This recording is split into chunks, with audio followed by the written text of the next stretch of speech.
What y'all wearing to the funeral? I'm thinking some pink Doflamingo shades, a cafe hat, red eye overlay, PNG, topped off with a necklace vial holding the singular tear of Adonis Graham. I love black people. I love you, Nick. You don't understand how much this means to me. Yesterday, I was crying a wave of tears, watching a 40-year-old man crip walk in front of hundreds of white people, while my head repeated, peak maxing, peak maxing, peak maxing. Wow. To make it 100% clear, Kendrick Lamar already cooked Drake. After Euphoria, Drake was already done. Kendrick didn't have to do anymore. So this concert, this Juneteenth pop-out celebration, was a funeral for the living. He buried him alive. I mean, imagine posting up with a hip-hop Mount Rushmore of your city, with the crowd of 16,000 people yelling, "We don't want to hear you say no more." Getting your N-word pass revoked via diss track, how much oral loss does that like constitute? And you know what's even funnier? Kendrick states that this isn't even about rap beef, and then proceeds to play the song about their rap beef 6 times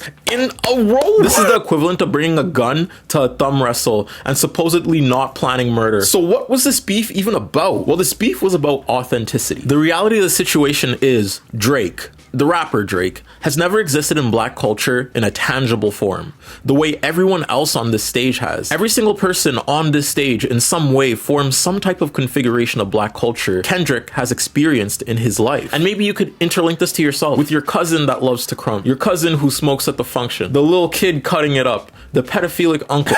Today we're here to talk about black culture, not the charts, not the album about hating women that you and all your dogs you resonate with. Black culture! I'm talking about being seated at the family cookouts, waiting for the dads to grab a plate, eagerly shaking in your seat, ready to run forward. Cousin hangouts when you were 5, cutting it up in the field to some Soulja Boy. If you haven't had a relative do a random comb drive-by through your hair, you don't feel my pain. You not like us. What I'm saying is, while Kendrick and friends embodied an authentic reality of culture, Drake is the product of a sensationalized image of hip-hop. He's a commercial prop. When he hangs out with his family, it looks like an avalanche in the Swiss Alps. I mean, he's a very subjective take in the black experience, or the basketball people experience, y'all like to call it nowadays. I see all in those TikTok comments. He's just the perfect Trojan horse of cultural ambiguity. Man, to even begin to explain how geeked I am about gang members throwing up sets intersectionally, I have to tell you there's a little active misconception of reality going on that makes you think not like us. If you're black, bear with me. These misconceptions pertaining to the ideation of a rapper are created by fissures in a social landscape made by actors who embodied an essence of culture they've never been a part of. This could be CEOs who sign away the streamers' rights of black people for millions of dollars, or the white listener who cannot relate to the black experience of the mandem celebrating Eid and the trap still running on Christmas Day. The reason why black music is so powerful is because of how much they have tried to limit this experience for us. I mean, listen, for the longest time, the Grammys categorized all black art as urban. For the white boys that copped Tyler the Creator hair picks for the aesthetic, that gay ass dude was on stage too. Everyone on stage contributed to culture in some kind of way. Even the clown performing and teaching crunk since the year had a 1-9 in it. A 1-9 in it. A 1-9 in it. In Tyler's case, he's one of the main voices calling out musical bigotry. Snoop Dogg, a walking figurehead of 1990s rap who pioneered hip-hop in LA. On top of that, he's basically a walk-in body double for the Devil's Lettuce. You hear weed, you think who? Snoop. Dr. Dre, abuser. Also helping to solidify hip-hop in LA during the 90s. We'll get to more about the abuser bit later. The show even showcased the reunion of Black Hippie,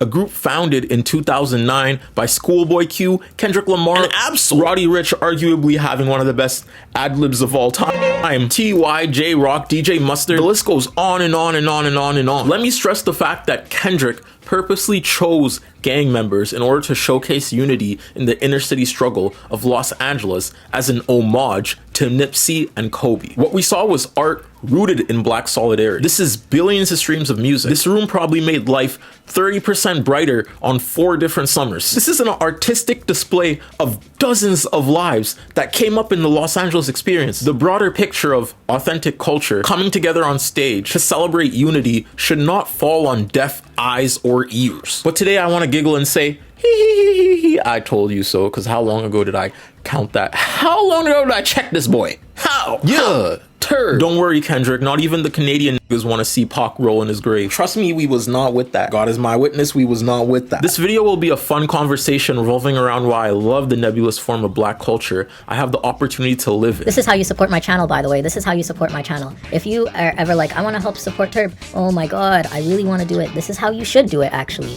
You should do it here through this link. It starts at $3 a month. It goes higher and stuff and all that. Thank you guys. Act 1. They versus us. So first of all, the question, Drake versus Kendrick. Was it really even about that? Like, let's be real. Two things you should know first so we're on the same page. This was a battle concerning collective behavior around a lot of rationalities and normalities of black culture that have grown icky. Collective behavior, the kind of activities engaged in by sizable but loosely organized groups of people.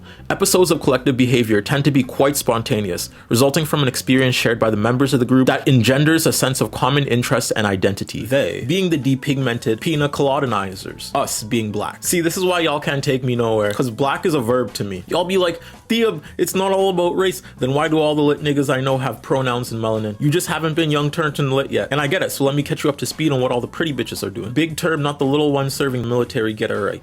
The reality is black culture, being a catch-all for all genres, arts, and products of black curation, as amazing as it is a flawed idea. White people don't butt in on this conversation. However, commercialization of our culture has also Trojan horsed abusers, like Dr. Dre, who can be rewarded for being a big enough figurehead of success. And in the same way, there's backwards representation of black femme reclamation, like Sexy Red, but that's for another day. Basically, there's a verb part about black that y'all are forgetting about. What does subjective experience inside of a monolith of black culture really look like? Well, one day the younger generation will ask you how the socio-political tension of hip-hop led to a 5'2" man cussing out a biracial Canadian on live TV with a whole bunch of gang members, and you'll have to know every fucking second of it. Welcome to the culture, nigga. Grab a book. First page, collective behavior. Where does it begin? Us. Hip-hop. Hip-hop music was conceived by impoverished black and brown youth, a score of whom were immigrants or the children of immigrants in the South Bronx, New York in the 1970s, following the black freedom struggle of the 1950s and 1960s. So Miss Rucker, those companies profit off of culture they appropriated, and we purchase the music that we grew up with, but it's not truly our music. But it comes from our culture? Natasha raises the frustrating racial reality of communal adherence towards the commercialized industry of rap. Imagine the genre you've grown to adore, in a culture you've grown to adore, being demonized on a mass scale, and it including your identity, your skin, your hair, your everything, telling your story in a cathartic wordplay of communal persistence. Then randomly a flip switches and the same culture is seen and pushed into the forefront, all because some white men decided your pain was making a lot of money. It's just like a cracker to dump themselves in the soup of oppression. She and other students were dismayed to learn that 4 major record labels, the big 4, Universal Music Group, Sony BMG, EMI Group, and Warner Music Group, produce and distribute more than 80% of the music that is sold and purchased. Since I originally wrote this lesson, the industry has further consolidated and the big 4 has become the big 3. The relationship between most MCs with record deals from major industry labels can be likened to the relationship between Pinocchio and Geppetto. The industry pulls strings, dictates what gets promoted and what gets sold, and many MCs with record deals lip sync to the tune of whatever sells, even at the expense of their personhood and or community. To get how this colonizing practice of capitalistic gain has gone on for the last 20 years, we have to consider the ramifications of hip-hop being commercialized to a broader audience in America. I mean, because black people are at the forefront, right? How does anti-blackness even fare if black people are profiting from it, right? Well, with as much Jay-Z success stories as there are, the repackaging of black culture in the form of music has allowed for white people to become avatars of black culture artistically, acting as more palpable rappers for the white majority. Merely mention white kids and hip-hop in the same sentence. We're doing a film about white kids and hip-hop. You're doing a movie about wiggers? And you'll probably hear the word wigger. I mean, look at the first perceptions of white people in rap in the 90s. Anti-blackness still lives on. It's just a bit more sophisticated with its approach nowadays. Like jazz and blues music before it, rap is undeniably black. Its creators were working-class black men performed as DJs in New York City circa 1973, and its greatest songs, tracks like NWA's Immortal, Fuck the Police, or Kendrick Lamar's Alright, are explicitly about African-American struggle and protest. But in those early years, white rappers emerged too. It's difficult to know who the first one actually was. Technically, it could be Debbie Harry of Blondie. However, for the purpose of this video, we're going to be starting with Vanilla Ice, in the age of the bling rapper, with big chains, snapbacks, and sagged pants. Vanilla Ice was able to infiltrate hip-hop by taking everything except the skin. From our vantage point in the 2020s, it's hard to believe just how ubiquitous Vanilla Ice was at the height of his fame. As music journalist Jeff Wiss recalls in his definite profile for The Ringer, Ice wasn't just a rapper, he was a multimedia empire, briefly eclipsing even the popularity of MC Hammer, who has this much Grammys. He had his own board game, performed the ninja rap in Teenage Mutant Ninja Turtles 2, and reportedly turned down a marriage proposal from Madonna. His signature hit, Ice Ice Baby, was everywhere. His debut album to sorry, the Madonna thing. That's just funny. I don't know why y'all think fumbling white woman was as peak as stealing from black culture, but that's just so funny to put in the article. I was so sorry. I was still laughing at that shit. His debut album To the Extreme reached #1 on the Billboard 200 album popularity chart and raked in more than 10 million worldwide sales in his first 6 months. The evolution of black culture has continued, and with it, its cultural sappers have too. Vanilla Isis is still alive today. Vanilla Isis is still alive today. In the 21st century, this commercialization of hip-hop plays in line with Gen Z's access to virality, giving faces who will be pushed by the algorithm a big head start when it comes to marketing. This is why Diddy Bop and a lot of white underground music heads on that app get the boost that they do. You can't be a musician without being a marketer anymore. You have to be some kind of shtick, whether it's being an awkward white boy who looks like they don't know about music as a facade, or one who actively paints himself as a depiction of culture they're just not. A lot of hate. And Prior to Lil Mabu's chart, a New York Post piece from January noted that Lil Mabu, whose real name is Matthew Delaluca, was a model student who attended the Collegiate School in Manhattan, a private school on the Upper West Side whose alumni include John F. Kennedy Jr. and the late Philip Morris CEO Joseph Coleman, among others. According to this website, tuition for the 2022/2023 school year is listed at $60K. $60K. Do you really think he grew up with anyone in this video? No. Once he took the moniker of a rapper, he built up an entourage/collaboration of known black artists to solidify his image. The integration of black culture in contemporary capitalist frameworks has served to domesticate the stereotype of the dangerous African American, but only insofar as it can be consumed. This consumption, Cashmore is pointing out, is not universal, but black culture is intentionally being made palpable to a white audience with the goal of making a profit.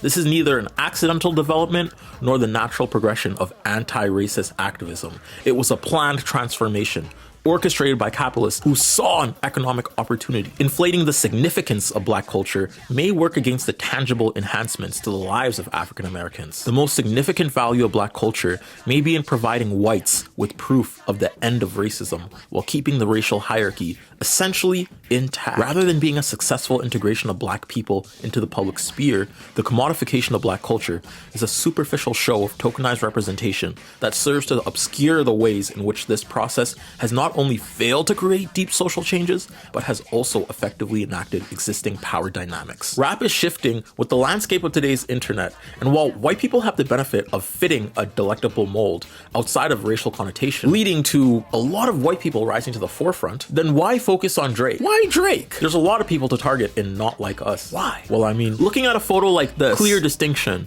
but this, different. Black in the eyes of normative culture is an amalgamation of all of black culture. It's like if you smush together Atlanta, New York, LA, some Memphis, Houston. However, in the actual eyes of culture, we understand blackness is not a monolith. Drake isn't good because he can switch from an LA flow to a New York one to a British one, okay? He's not Aang. He's not the Avatar, and he will not save us. And black people aren't avatars meant to capture as much hip-hop essence as you Caucasians want. Black culture does bounce around America, but the way it lands is unique to the city and state life that surrounds it. I mean, in LA, it ranges musically from your Snoop, Nip, Kendrick, or Tupac, with rappers capitalizing on more melodic, unorthodox rhythms and flows. LA has even come up with its own dances, coining crumping and crip walking. Shifting south to Atlanta, a black mecca of modern America financially the same way it is socially, you'll find their ideations of black culture actually being the launching point of modern day trap. You see, with all the wealth Atlanta has experienced, a large majority of its population is still being oppressed. The conditions of this oppression have breeded rappers like Playboi Carti, Uzi, Lucky, Migos, The Future, Outkast, Goody Mob, Gucci Mane, Destroying Ken, influencing the current generation. Our trauma always recreates ripple effects of happiness for everyone but us in our communities, but our oppressive conditions. Matter of fact, while Lil Mabu is gentrifying drill, there are still rappers on the East Coast like Kyle Rich and a bunch of other up-and-coming drill rappers, catapulting black dances like The Sturdy and New York beats, even getting into the top 100 with songs like Bent, Bitch, What is me fucking? And Ice Spice Productions. So our blackness isn't as monolithic as it plays out to be, sadly. But the communal experience of black in North America can give us points of convergence when we compare the differences in culture seen across the continent. And that's what's beautiful about being black to me. That's evil kidology. Turb is just evil kidology. Brit backwards is Turb. Turb is just anti-British. No, but seriously, that is what's beautiful about being black to me. The fact that there's so much pulchritudinous, amazing, beautiful, gritty, black talent, life, art, and tradition being lived simultaneously in a categorized existence that wants to demonize us. Yet against all odds, we fight back and win, cause they not like us. I mean, as much as New York is separated from LA, these two bastions of culture still depend on each other. LA MCs work with New York DJs. You know, this is how culture thrives. This is how culture evolves. Ken and Friends was like the flag on top of solidarity. So why weren't there New Yorkers on that stage, you may ask? Because Ken and Friends was a display of solidarity, methodically planned out for peace. On the flip side, let's center ourselves in the non-black shoes of people outside the culture and ask ourselves, what does the collective ethos of North America see when they hear black? While popular black culture or black Hollywood has already been cemented in mainstream media, and we know this also comes in the form of powerful abusers, rappers turn clean only to revert back to sensationalized recanting of violence when pressured by the label CEOs. Although, let me say this power balance is an unequal setup made from inside the music industry. Whether a black person proceeds to oblige or not doesn't matter. They can always sign another gang rap R&B singer or light-skinned twerker in a matter of 3 seconds. My point is, we're way too talented to conform to the way societal subjection wants us to conform, right? We just play the role the algorithm gives us in America. I also must say the pop out Yes was a nuke of black culture, portraying some of the most pivotal influencing forces in LA. But for the profit of who? Was this cultural movement curated by businessmen? But before I give Kendrick flack, let me tell you why I love him as an avatar black. If y'all don't know the NBA, it's square symbols. You know, they make amazing content adjacent to hip-hop, pop culture, socio-poli-sci, and they also like kind of like the drums. Like, what's the deal with that? You know, introduce yourself. Hello, I am Square Symbols, a concerned musician, I like to say, and a really huge contributor and lover of all things political science, loving music, traveling musician. It's a hot mess of a lot of different things. I've literally been watching you since I don't even know how far back. I think you're one of my most ancient mutuals. Like it's been a couple years. Yeah, it's been a while. Damn. Did you watch the Pop Out concert? You had to. I had to. Well, it's wild. I watched it through like Sean C's YouTube channel because like I did too. And then like when it came on, I had rehearsal that night, so like I couldn't watch it live, which was wild. Beautiful show. A lot happened. So much. I love YG shorts. Will forever be burned into my retina. I love that. My biggest like takeaway from this concert is like how much black culture we have, you know. There's there's been more distinct periods in hip hop where it's like, oh, this is a distinctually black Chicago movement, like the drill movement, but then it spread. You know, West Coast beats, etc. But for the longest time, it was seeming like commercial rap that played off of an image of black rather than like a communal experience of black has been like just charting, right? Mm-hmm. Biggest example is Drake. You know, what does this Degrassi star know about owning a gun? You should have just sat down after the last time in Degrassi.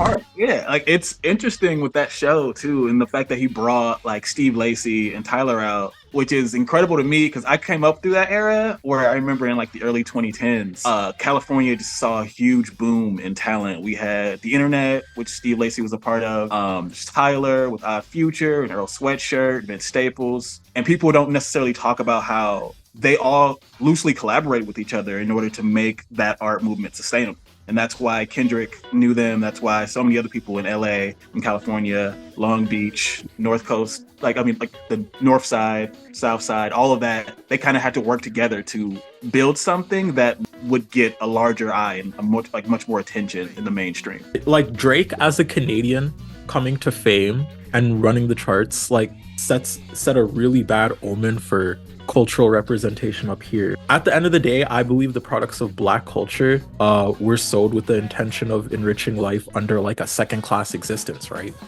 So to me, it's like the idea of the pop-out concert, what you kind of got into to the idea of collaborating with subjective Black voices from your experience, your diaspora, like the balkanization of culture, in order to, ground it, make it more distinct rather than the commercialization of culture that Drake is doing. Exactly. Yeah. But my first question to you is, what is your idea of Black culture? I don't know. It's an interesting conundrum.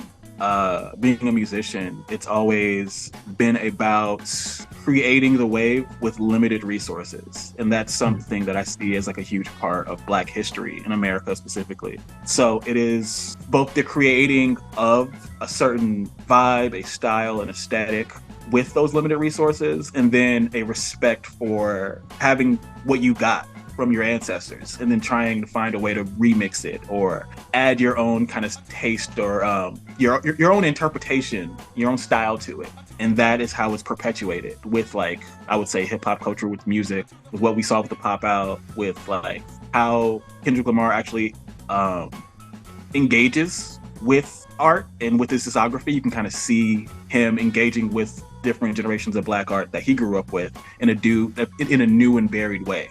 My second question is, are we Black?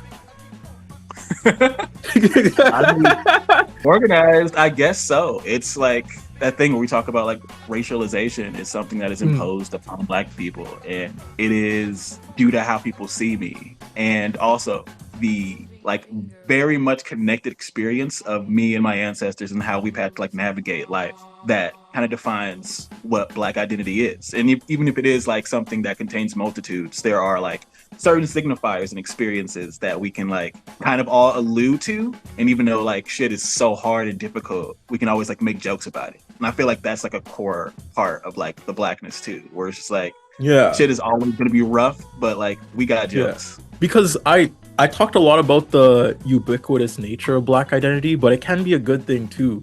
Well. It's inherently a bad thing because it's a demonization. But in a sense of community, it can be a good thing because like first time I'm Southern Sudanese. Now I'm Canadian. I've been Canadian for like fucking 16 years now. But first time I was like in a class and everything, it was the Black kids that talked to me. Right? Like it was the Black kids that talked to me. It was the Black kids that introduced me. It was the Black kids that showed me music. It was the Black kids that did all this stuff with me. And that's a beautiful experience of survivability under a white gaze, though. You know what I mean? And hip hop also encompasses that survivability under white gaze, but to the commercialization aspect. But when we talk about the strength of community, I love that. But from this pop-out concert, what is your biggest takeaway? Ooh, I mean, they're like good and bads. You know, I didn't like that Dr. Dre was there, and like that is a perpetuation of kind of like the gatekeeper mentality that hip hop kind of is still stuck in, because hip hop is still tied to mainstream commercial interest, and mainstream commercial interests are tied to abusers, which sucks because, you know, mainstream commercial interests are tied to capitalism, and capitalism is abusive by its nature. So that was one takeaway. I mean, it's an important part to acknowledge, but it's also important to acknowledge that it's good seeing folks, Kendrick specifically, as a musician, as an artist, who people always kind of like align him with whiteness because his work is spoken about on an intellectual level. So therefore people like kind of project a level of whiteness onto him. But as you said in like in an old hip hop video, where like what he's talking about and what Chief Keef are talking about are very, very similar. And to see the culture, Black culture specifically in California, support him in that way just felt really good and affirming, because Drake as a performer, as an artist, has done nothing but like kind of leech off of Black culture throughout the entire like global diaspora. And that's painful. And he is very successful and also like venerated by the Black manosphere because of his success. So to see a strong contrast where there's a bunch of Black men, be them gang affiliated or just like straight up hood niggas, out here partying and dancing to a song about one of quote unquote Capital's biggest like baby within the hip hop industry being a horrible person, it felt cathartic. It's like you have like that release where I'm like, I always hated this nigga, and now like people are just like eating his ass up across like the board, everybody. I've been hating this nigga for so long. I'm telling you, I was literally there. I was like, every time Kendrick like replayed the song, I looked up at God. I was like, thank you. I was like, another run it back. One more time. But thank you so much for coming on this channel and being a part of this interview. If you want to check out their simple stuff, their reels are here, their YouTube is here, and their handles will be here. Do you have any last words you want to say? Requiem for a Drake. I'm gonna be like really sitting with this for a minute and like do a deep dive into his discography to kind of like talk about some things, because there's some things that I feel like a lot of people are mentioning, and I know FD is working on a video, but there's another angle that I might try to explore with this, so we'll see. Act 2. The strongest sorcerer of all time versus the most average sorcerer of today. Brief synopsis. Drake and Kendrick throughout this beef actually symbolize two avatars of blackness. One coded in authenticity, one coded in a veil of it. Rest assured, this animosity towards Drake is shared with a lot of the music industry. I don't think y'all understand how deep this goes. I can't name every single instance or event where Kendrick and Drake went at each other. However, through their histories in hip hop, we can come to a rough idea on how Kendrick and Drake maneuver through culture, starting with Kendrick, the strongest sorcerer of today. Kendrick, remember how we said Kendrick Lamar was an authentic version of Black culture? Born June 17, 1987, in Compton, California, United States, Kendrick Lamar bounced from Chicago to Compton to escape the city's violence. Now, gang culture, as y'all know it, is a myth. If you relate gang culture to that one white boy making YouTube videos, I know you know who that is. That's a myth. I promise you, most Black people know someone going through things we're not going to talk about, which is relatable. I'm just not going to talk about Kendrick Lamar's affiliations. Sorry, this isn't an FBI video. Kendrick took on the name K-Dot and began performing at the age 16. In 2003, he circulated a mixtape called Youngest Head in Charge, which drew a lot of interest in his native Southern California and beyond. The project was enough to get Lamar a record deal with Top Dog Entertainment, a respected Californian independent label and feeder to major labels. Organically, Kendrick built his community off the roots of Black culture, already present in LA, even going as far to battle people on the streets and shit. Between the sheets with the eyes leaves, we push the coupe like a high speed. The helicopters come and realize there's nothing behind us, behind me, your honor. I fuck over these beats with no condom. This ain't rap, it's really a porno. Rewind it back. He then went on to release two other acclaimed mixtapes, Training Day in 2005 and C4 in 2009, steadily working with other up-and-coming West Coast rappers like J-Rock, Ab-Soul, and Schoolboy Q. Lamar and these other performers eventually formed their own rap collective, Black Hippie. In 2010, Lamar dropped the K-Dot tag and began using his own name. He also put out a fourth mixtape, Overly Dedicated. That same year, Kendrick Lamar released his first full-length independent album under Top Dog Entertainment, titled Section 80. And on the other side, we have Drake. Born Aubrey Drake Graham on October 24, 1986 in Toronto, Canada.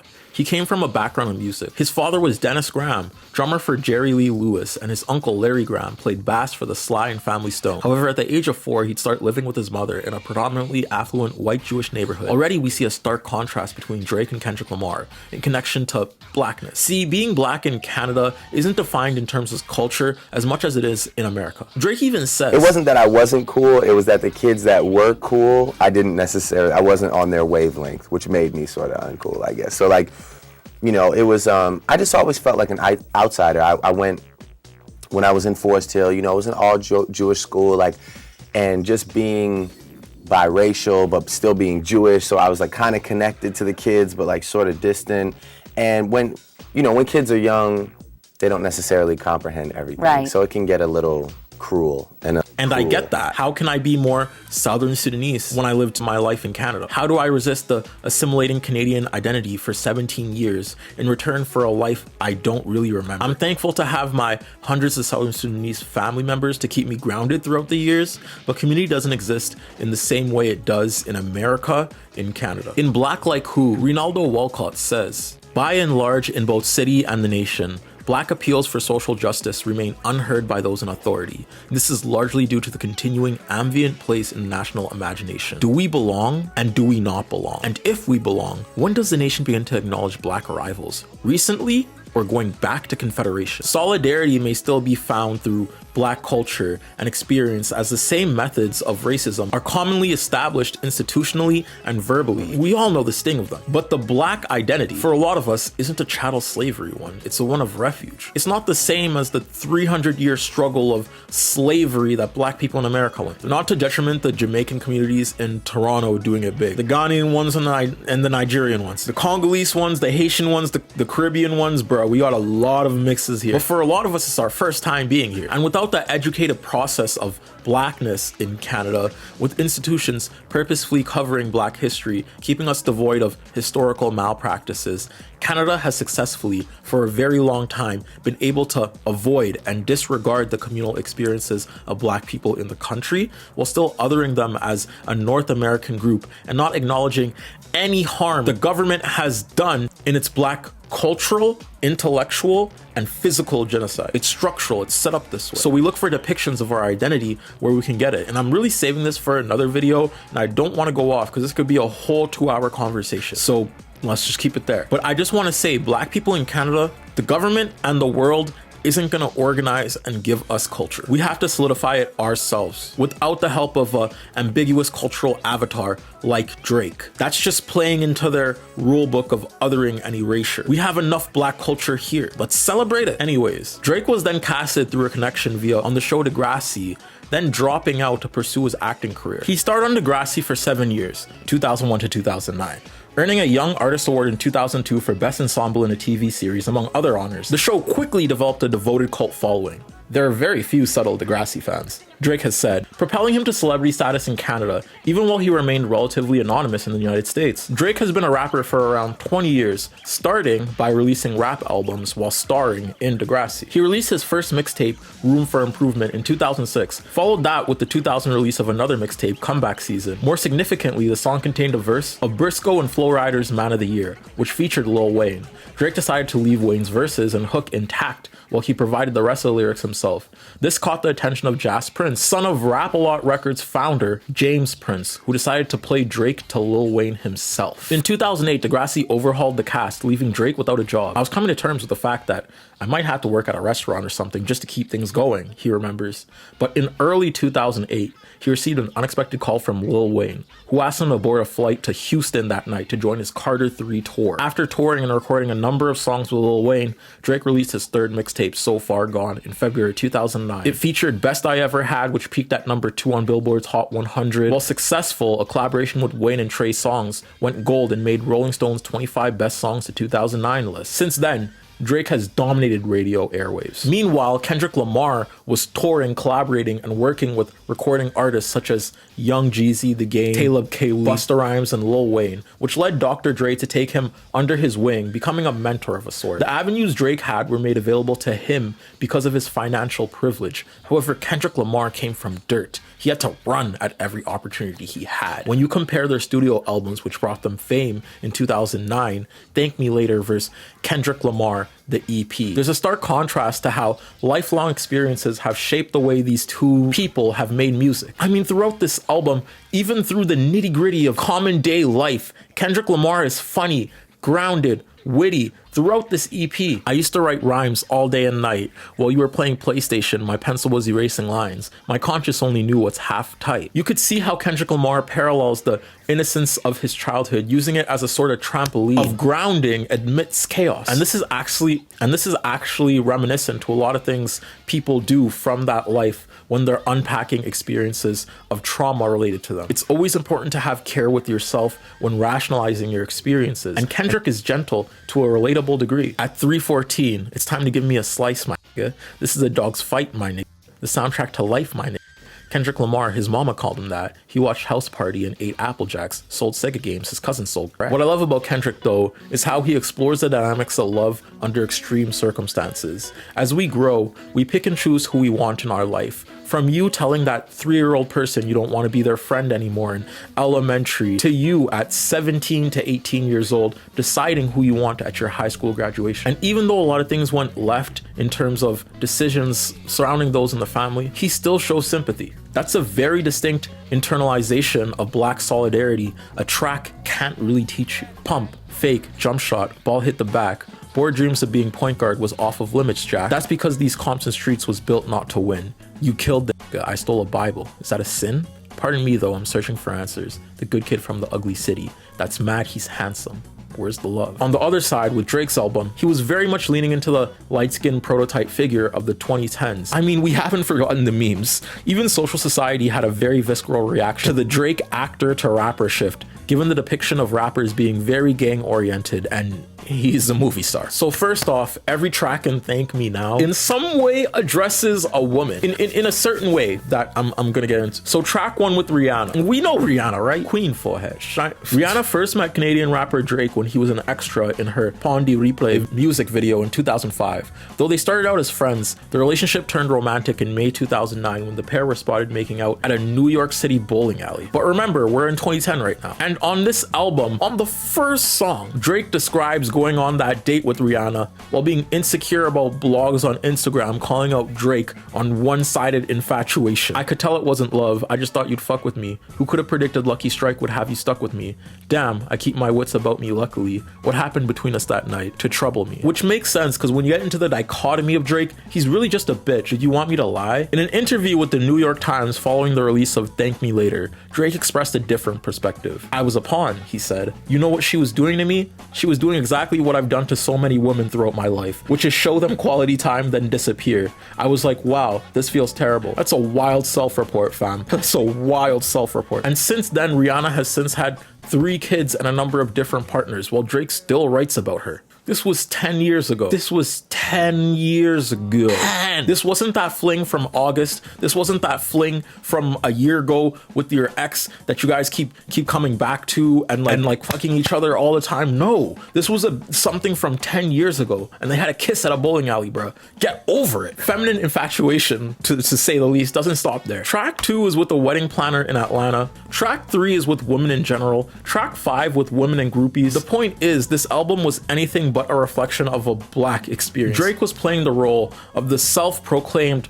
tortured, isolated millionaire lover boy as a way to hide his trauma surrounding his interactions with women, while Kendrick was rapping about the sanctity of community, family, and maintaining healthy relationships through trauma. So it's weird how later Drake then dropped his light-skin image in return for one more in line with Black American masculinity by incorporating American rappers who validified his ubiquitous identity with their own. They finally met in the music industry after Kendrick got some well-deserved buzz off of his Section 80 album. He was even toasted as the West Coast savior even. Kendrick and Drake have even collabed and toured together, but immediately after touring with Drake, Kendrick started dissing him non-stop. So we can see sometimes all you need is like a week with someone in order to like hate them, I guess. August 2013, Kendrick Lamar takes aim at Drake and the rap game on Big Sean's Control. October 13, Kendrick Lamar comes at Drake during Bet Hip Hop Awards Cypher. 2015 and 2016, subtle shots fired from both sides, but nothing groundbreaking. For as much songs as Drake has wailing about a girl, Kendrick has tracks dissing him. But my favorite one had to be the one on the big screen. Imagine this, okay? Kendrick Lamar was given creative freedom with Black Panther's soundtrack. To Marvel's credit, they really supported the idea of getting some songs from him.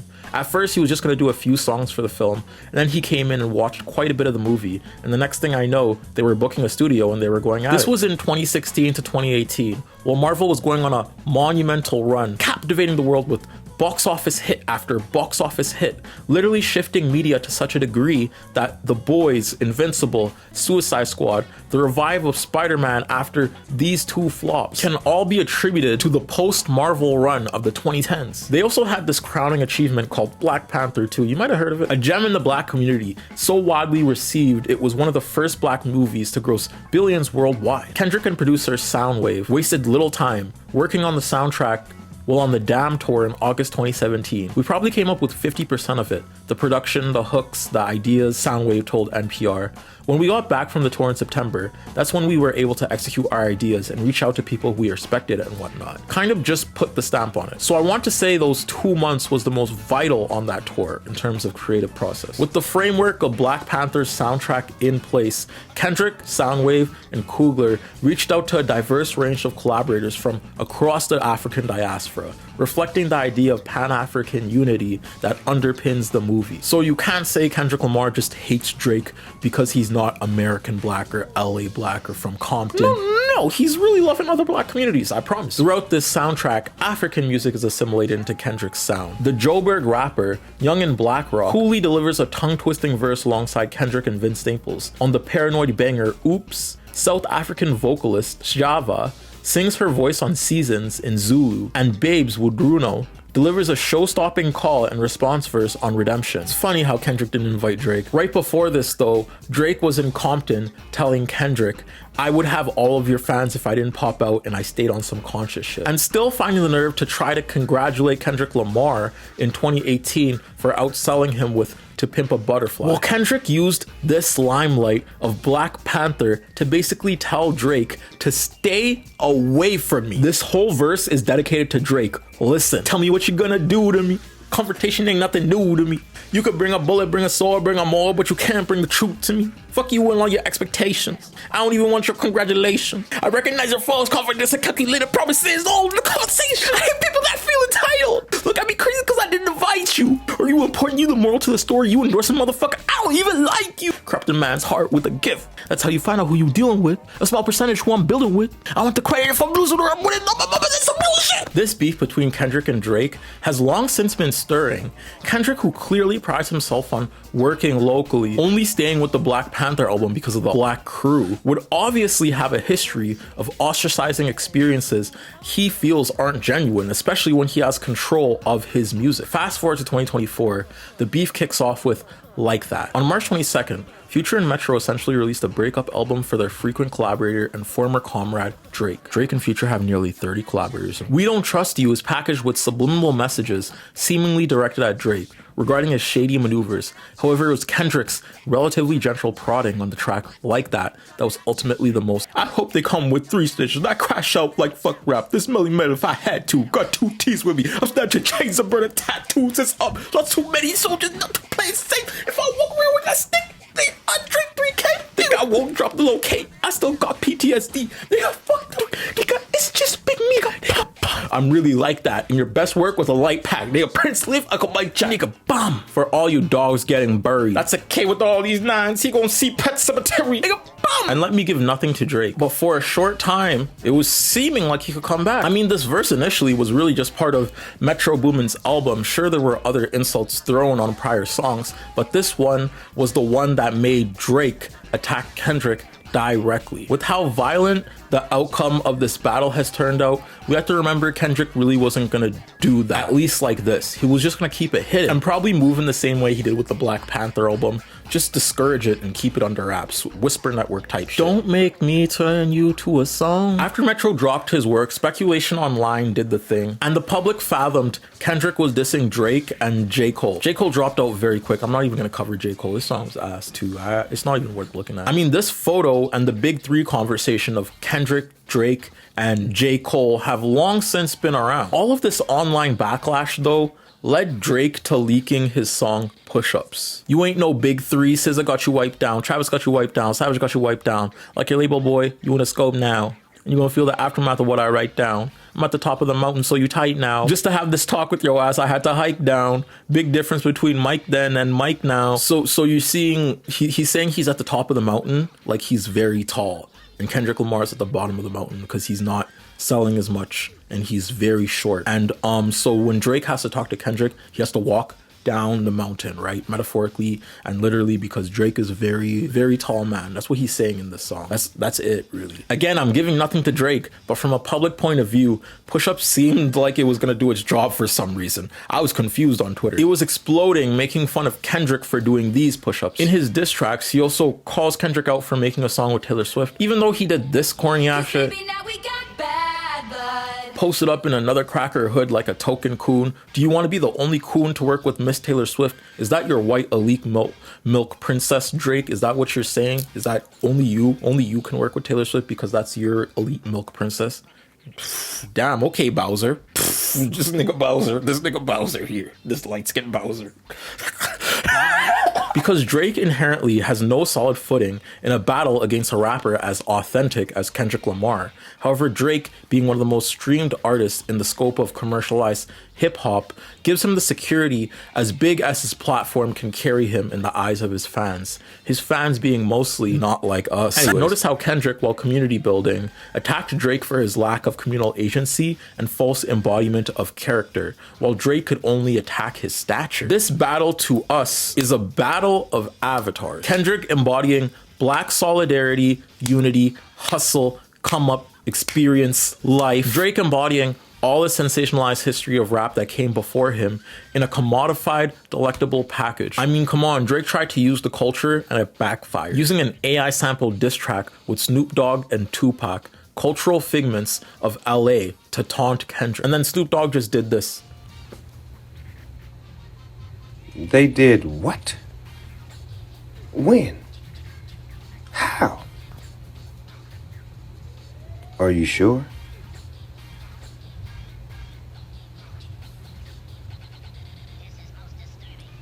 Y'all have a good night. And to all. And then Tupac's family just sent him a cease and desist letter. Then Kendrick Lamar dropped it. The song of the year. Act 3. Are we like us? Kickback. Kendrick and Friends right off the jump is met with some contradictions. Like Dre announcing your diss for Drake being an abuser when he's one of Hollywood's most infamous ones. Weird, right? But the philosophies behind these two, in conjecture with how commercialization works, can help us understand the atomic bomb of culture we witnessed a couple days ago. Kendrick and Drake are both natural results of Black culture under capitalistic America for two different patronizing reasons. See, rappers embody a struggle, adversity, traumas unique to their subjective Black experience. But the Black experience, us. We still have to talk about that. When are we gonna realize evils in our culture, like predatory behaviors, are facilitated by capital, by the empires of men like Diddy and Dre, who have the financial and cultural relevance to stay in positions of prominence? People come into the rap game looking to make a quick dollar off of our experience. Sexy Red definitely is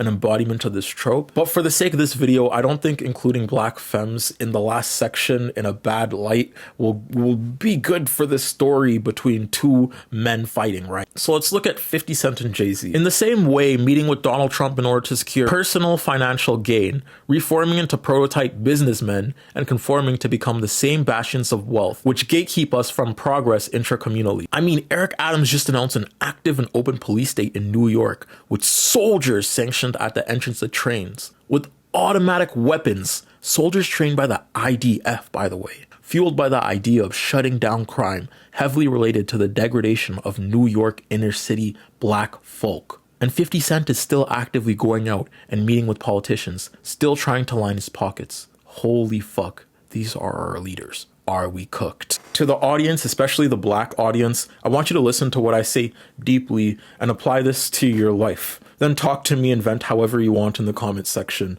Just hear me out. And 50, I know you're somewhere out there like this. Just just know if you see this, I have no straps for you, fam. But I do have a challenge. It's a Kun SL challenge. If you can read and dissect 3 chapters of this book, nigga, I'll delete my whole existence off of this earth and say sorry. Fuck the bucket of ice. Do we just want to watch our idols dance, or do we want to see a change? Are we going to platform people like Drake, who embody everything we love from an outward standpoint, to be avatars of blackness without ever questioning what they're doing for us repeatedly? Why I love the pop out is because of the familiar warmth of black solidarity I felt the time a cousin stood up to me while we were kids and someone was being racist. Whenever I was heard by another black person who collabed and worked with me.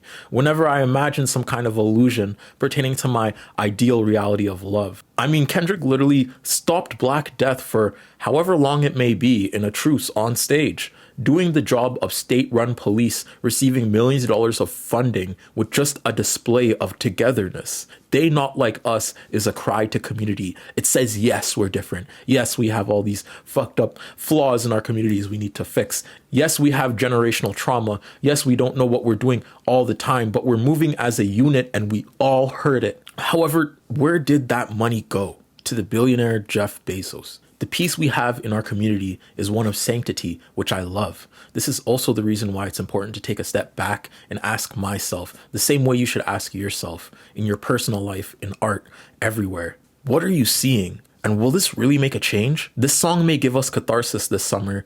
In my case, it's giving me warmth while I write page after page to anyone that will listen about the joy of communal solidarity. It may even mimic that own message I'm saying in this video to a larger degree to a bunch of black people, the same way my art does. But at the end of the day, the singer is saved, receives the money, the power, the fame. But how do our messages of unity progress under a force that profits off of our struggle?